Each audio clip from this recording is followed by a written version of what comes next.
Kurva yang melengkung habis ini artinya suatu saat wabah ini akan berhenti. Nah, garis ini mewakili kapasitas rumah sakit dan tenaga kesehatan. Jadi semua yang di bawah garis ini kemungkinan besar akan dirawat, tapi yang di atas garis ini kemungkinan besar kesulitan dan bahkan meninggal dunia. Nah, tugas kita adalah membuat kurvanya tuh nggak terlalu melonjak tinggi, sehingga semua orang yang sakit bisa masuk ke dalam rumah sakit dan ditangani oleh petugas kesehatan. Jadi gimana caranya membuat kurva ini menjadi landai? Orang itu sakit nularin orang lain.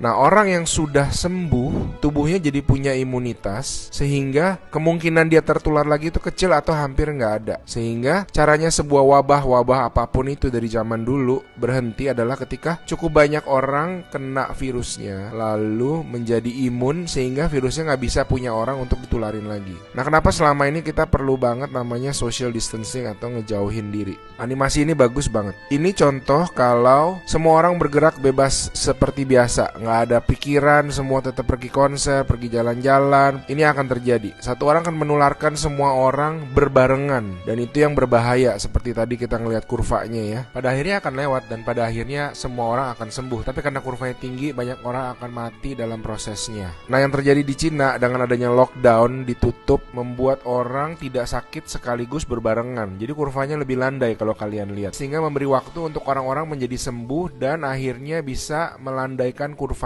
Nah, sekarang kita lihat kalau kita lakukan namanya social distancing, yaitu kalau nggak harus banget nggak usah pergi keluar, kalau nggak penting-penting banget nggak usah ketemu temen, nggak usah ada social function, semuanya ditunda dulu. Kita lihat apa yang terjadi. Nah, bahkan ini ada simulasi satu lagi. Kalau social distancingnya itu benar-beneran ekstrim, orang nggak boleh keluar, ada jam malam dan sebagainya. Ini yang terjadi. Kita lihat beda banget kan. Jadi ada orang yang akan tetap sakit, tapi mereka bisa masuk rumah sakit dan dirawat.